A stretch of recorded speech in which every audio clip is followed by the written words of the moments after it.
Hello and welcome everyone to day 4 of the Photoshop Daily Creative Challenge with me, Sam Peterson. If you guys want to join these challenges, they are 2 weeks long, Monday through Friday, and you can join at behance.net/challenge/Photoshop. So I will show you where we are with that. If you go to the landing page here, you will see, let me see here. Yeah, you'll see the big blue button at the top. You can just click that to get registered. And if you scroll down a little ways, you'll see all the challenges so far. Today is the brushes challenge. So we're going to be playing around with different Photoshop brushes, having fun with that, and adding a painted effect to a portrait or photograph using brushes and filters. So if you want to see the replays for any of the ones that have already passed, you can just go to watch video. Otherwise, you can click get started here to get the starter file and join along. Hello everyone in the chat, Chad, Steve, Sean, Wade, Jennifer, Umacorn. Good to see everyone. Welcome on in. Also, I want to tell you about the Discord, of course, so you can check that out. We have a community Discord where you can post all your challenges and get feedback. You can ask questions. There's an ask a question section here under advice. The main section you'll be posting on is under feedback where it says challenge. We have a lot of awesome challenges going here. I was just looking through these. I love this one by Oleg. I don't know whether it's like more cute or more terrifying, but it's pretty great. I love the lighting in this one, it matches perfectly. There's some really awesome challenges that people are submitting, so definitely join, submit along with us, join us. We have mentors who are giving feedback. We got Ted B, Valdair, they're all giving feedback and advice, and you know, a lot of people are active in the Discord. So if you want to join, definitely feel free. Hello, I hope I didn't miss anyone. Jennifer, Dorina, good to see you. Michelle, Emily, Frank, General Kenobi. Good to see everybody. Welcome on in. So let's jump into the challenge, shall we?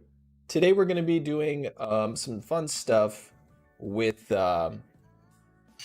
brushes and painterly effects. A lot of times if people are trying to get a certain traditional painted effect in Photoshop, they use like filters or there's certain techniques, but we're actually going to be combining a lot of them today. So I want to jump right into this so we have as much time as possible.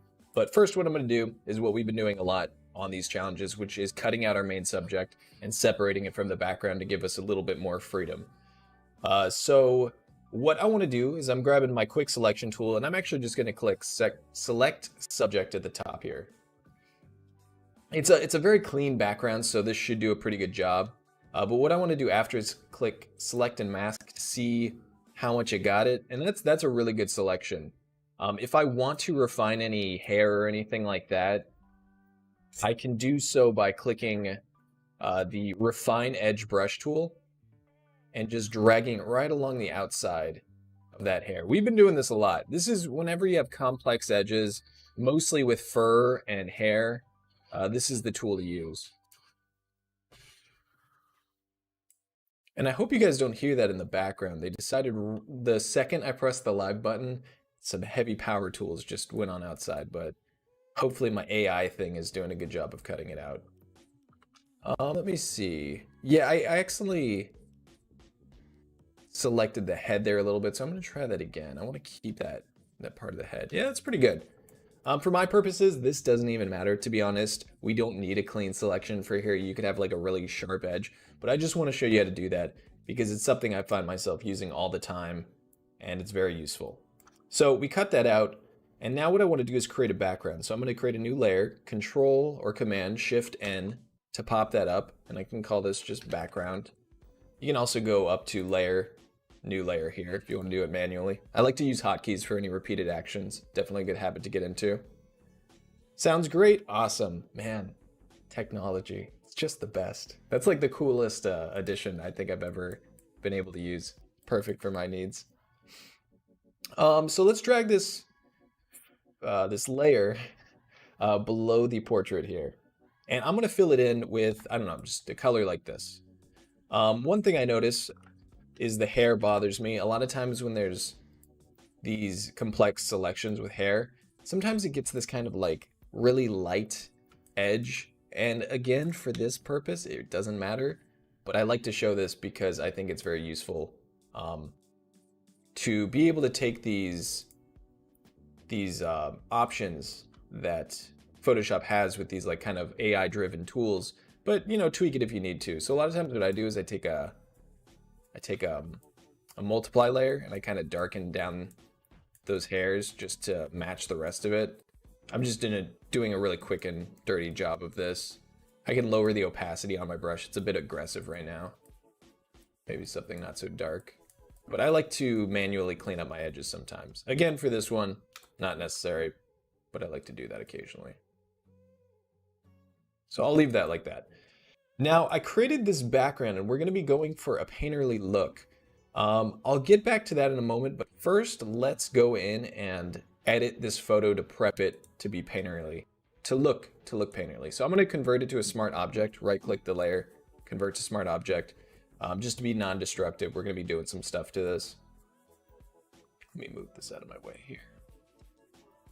All right, so first what I want to do is apply a camera raw filter. If you go up to filter at the top, you'll see camera raw filter. And there's a couple options within camera raw that I want to use specifically for this purpose. Let's just give it a minute to load. You'll see all these sections on the right. There's a lot of power and a lot of flexibility within camera raw. I'm sure a lot of you are familiar with it. This has been covered a few times, but I only want a couple things from here. I want to go to basic and I want to play with texture and clarity. So let me see, can I zoom in here? Oh, there we go. So texture, I'm going to take down, and if I take it all the way down, you'll see it softens the image a bit. If I crank it all the way up, you'll see it really makes all those details sharp. So I want a softer look. If you look at oil paintings, typically they have a much softer look than photographs. So I'm going to get rid of a lot of those details, maybe like -74 or so. Clarity is the same thing. You can try clarity, cranking it up and pushing it down. It kind of softens some of those dark tones. So I'm not going to do it as much, but maybe like -25. I want to keep the contrast, but I want to soften it just a bit. Then we can go to detail and you'll see noise reduction, not nose reduction. Maybe that's a neural filter. Noise reduction is the only one I want here. If I crank that up all the way, you'll see how much it softens the skin's details. It's fairly subtle, but I'm going to crank it up more or less all the way. I'm going to put it at like 90. And we'll click, it's going to apply that, and I'll zoom in and show you the effect. So I'm going to save it. Whenever my computer starts loading a lot, I'm like, ooh, gotta save it. So there's the effect. It already softens it a bit. And if you're going for a traditional painted effect with this photograph, it's good to have a reference because you kind of want to have an idea of what an oil painting actually looks like, or if you're doing like watercolor effect, you want to know what effects you're actually shooting for. So one more thing I want to do is maybe make a quick levels adjustment. I like to, let's see here. I like to fade the darks out a little bit here, just a touch, and I'm going to compensate by darkening the midtones. But in oil painting, a lot of times compared to photographs, the dark tones aren't going to be quite as dark as a photograph. If you see like a photograph printed on glossy paper next to an oil painting, the darks in the oil painting, if it's like black or really dark blue or something, they're going to appear really rich, but when you compare it with a photograph, it's usually not quite as deep. So I think that's a decent way to get kind of a painterly look. Just easing off the darks a little bit. So I think that's pretty good. Cranking this bottom slider up to about 13 for the darks. I just increase the darkness of the midtones a bit. I think that looks pretty good. So we can move on. The last thing I want to do is apply some filters. So if we go to filter here, there's two things we can do for an oil painted effect. One, you can go to up to filter gallery. And because this is a smart object, we're going to be able to tweak all these things later if we want. These aren't permanent changes. The ones that I think are kind of good for an oil painted effect, you know, feel free to play around with these, have fun with them, especially if you're going for like watercolor or acrylic or something else. But let's see here. There's artistic and brush strokes. I think those are the ones we want. So dry brush has an interesting effect. I think paint daubs is a good one too. I kind of like, there's an angled strokes one down under brush strokes. And I like that in paint daubs quite a bit. I'm clicking back and forth between them. But I think angled strokes has a little bit more of the look that I want. So I'm going to click OK. And then lastly, of course, many of you maybe saw this coming, the oil paint filter. Now that's one you could just do on its own. Feel free to do as much of one or the other as you want. These are all just kind of applying different effects. So you can play with the sliders, stylization, try cranking these things all the way up and then all the way down. See how they work in conjunction with other settings. Cleanliness, try that. It all just has a slightly different stylization to it. Scale. So I kind of have it where I want. One thing that's very clear is the lighting. If you have that checked on, you can play with the angle of the lighting, how it interacts with the kind of faux brush strokes that Photoshop creates. But this shine, if you play with this shine, it's pretty much like texture, like the amount of texture that the light's hitting. I think having it next to nothing is the best effect for the look I'm going for. You can get a little bit more brush strokey texture if you crank it up more if you want that. Kind of am going for that softer look, so maybe like 0.2. And I think that looks pretty decent. So this is just a starting point. We just kind of prep this to be painterly, but with those smart filters turned on and off, you can see the effect the camera raw filter has, the filter gallery, and the oil paint. And right there kind of preps it for some good texture.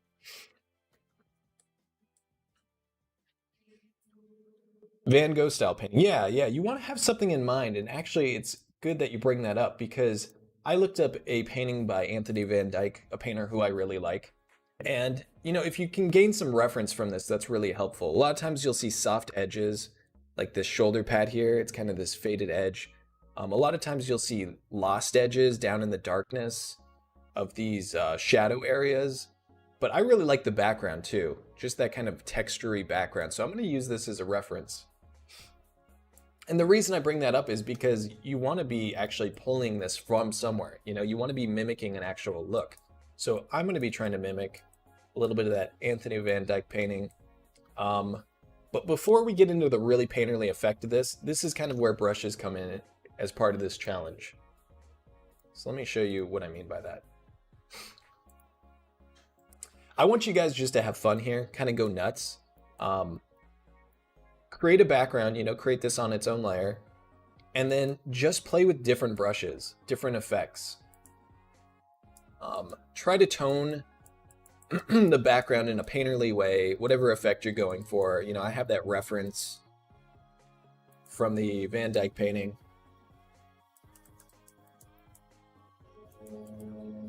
And I just kind of want to play around like this for a bit. This is a brush that I have. I like this brush, I paint with it a lot, but it gives a nice texture, but you can try out a lot of things. I have this other one called Messy Brush. And, I see the Van Dyck painting has like little bits of yellow in it, little bits of warmth. And you can play around with your brush's opacity at the top. It's going to be a lot more aggressive if you have it near 100.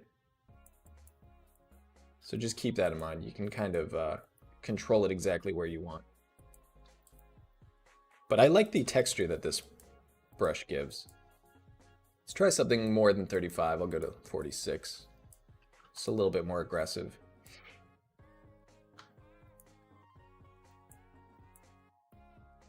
And one thing that I want to keep in mind, this is kind of something I touched on previously, is consider where you want the most contrast to be. I want us to be drawn towards her face, which is very easy and clear because she has these warm tones on her face. The background is a cool tone, so it makes a very nice contrast. But this turtleneck that she's wearing, I don't want a lot of attention to be drawn there, and I could play with having some lost edges if I make the background around that same area pretty dark. So the more I make that area dark, the more our attention will be drawn to the face, and you can ease that off or crank it up as much as you want. You have control over how much contrast is in any given area. But I like the lost edges in a lot of oil paintings that I really appreciate. So that's something I'm keeping in mind. There's also there's so many brushes that Kyle T. Webster has made. If you have not played with them, I definitely recommend it, especially if you're doing like a acrylic or watercolor. There's some splatter brushes You know, I'm going more for a oil painted effect. So maybe I won't, you know, lean on those as heavily. But I think that's pretty good. I think we can go from there. Maybe I'll add a little bit more teal. Lower that opacity. It's at 100. Definitely don't want that. It's too aggressive. You can get a lot more like subtle, gradual fade. The lower opacity. All right, so let's move on to the mixer brush. But my point is have fun with this part. Go nuts with brushes. Try a lot of things out.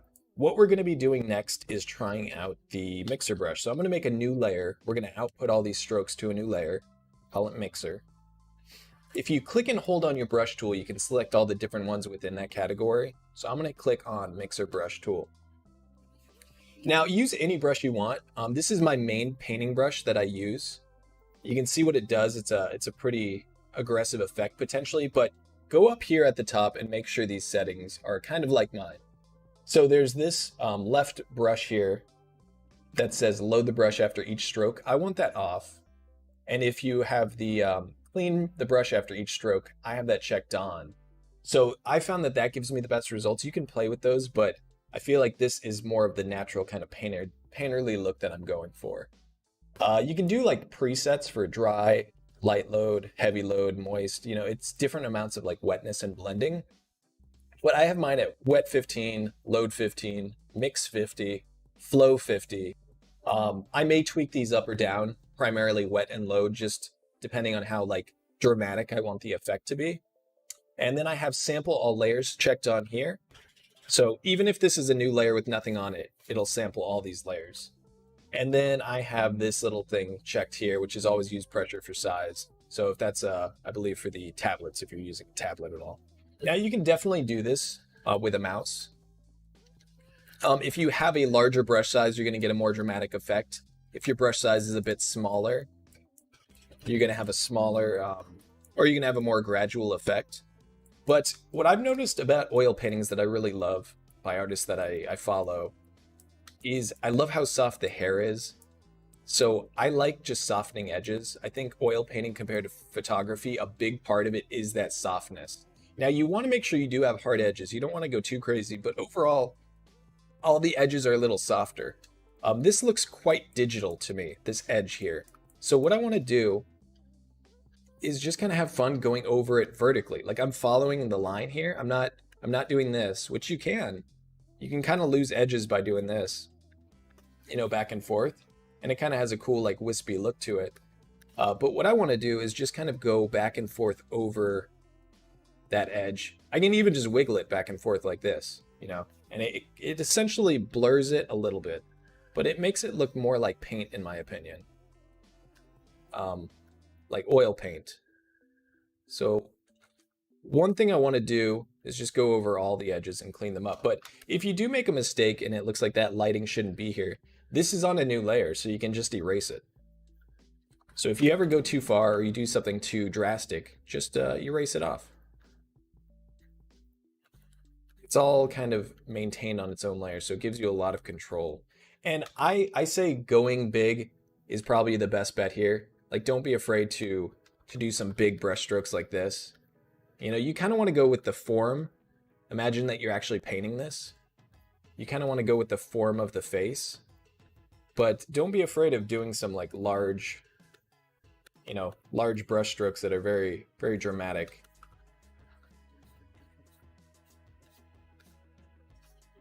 I may just do it over the seam between the mouths so it just doesn't look so sharp. You know, you can purposely do some big brush strokes on the forehead just to like really allow those brush strokes to show. I may soften up the hair even more. The filters actually did a really good job of softening that hair. But I may go over this a bit more. You know, like I said, have fun with losing some edges. Sometimes I do one way, and then I do the other way. And it kind of just fades into the background seamlessly. If you look at paintings, you'll notice a lot of hard edges, soft edges, lost edges. There's a nice variety between edges. Oh, interesting. Arthur Gaines' work. I'm not familiar with him. Traditional oil painter. So let me see here. I think I want to probably do it with the eyes a bit, but you can really just go around as much or as little as you want. Just zoom out, look for any areas that look a little digital to you, a little like they could use some work, and put some accent marks here and there if you really want to sell that traditional painted effect. Like going out of your way to make some brush strokey marks like this that don't look quite perfect, but and then if you went too far, just ease off of it with the eraser just a touch.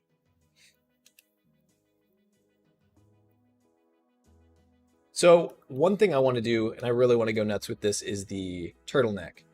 And keep in mind when you're doing this, you're also painting on the background. So we're kind of losing our separation between the layers.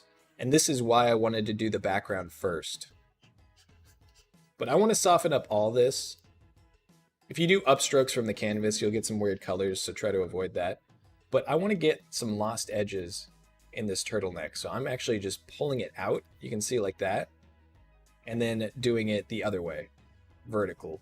So you get some cool effects when you do that, and it kind of looks like the artist just purposely allowed those areas to fade, those lost edges. I usually like to do those in shadows, like around the neck here. Maybe we'll do that a bit. And one thing I really want to point out, we'll make a new layer here, and I'll just call it paint. Is don't be afraid to actually paint on this. You know what I mean? Like you can take a normal brush, and we'll get our painting brush that I've been using. Don't be afraid to get a normal brush and actually paint on top of this to add strokes. So maybe I want some like reflected light from the environment here. You can just put brush strokes down in places that you think would be kind of neat. Add a little pop of color. All right, and then maybe we can make a new layer again. I like to keep my layers pretty separate. We can go back to our mixer brush and we can integrate those in. Same thing we did before where we kind of paint over it. But we're not just, mimicking a painted look. At a certain point, you could actually paint on top of it and combine that with all the mixer brush work you did. I mean, you could paint on this like 50% of the thing and change it quite a bit if you want, and that's gonna probably sell the effect a bit more. So I'm actually gonna switch back to my brush and maybe add another little blue like on the jaw, like this reflected light. Maybe there's some reflected light bouncing.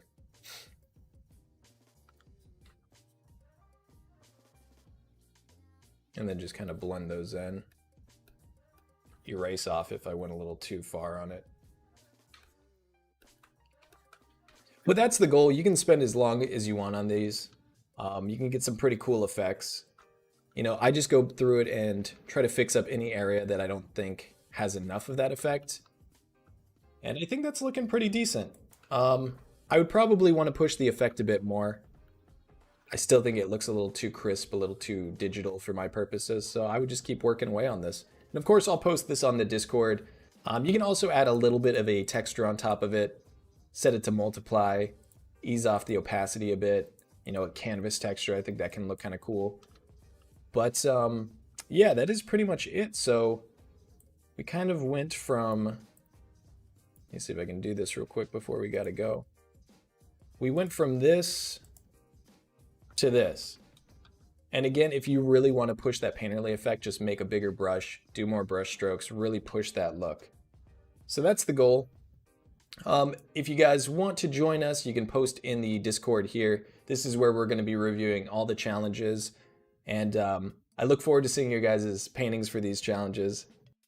A lot of awesome stuff that I've been seeing. Really impressive work, everyone. I love this. Centaur, really cool lighting. We got some of the animal challenges being posted here. Here's like a rhino whale combination. This is perfect. Like the lighting on this is flawless. The blending, awesome job. We got a Pegasus. Some really impressive work. I've been loving the creature challenges. Like, come on, this is so good. The lighting and color matches so well. This is super cool. It's like a big fantasy scene here. Awesome job, everybody.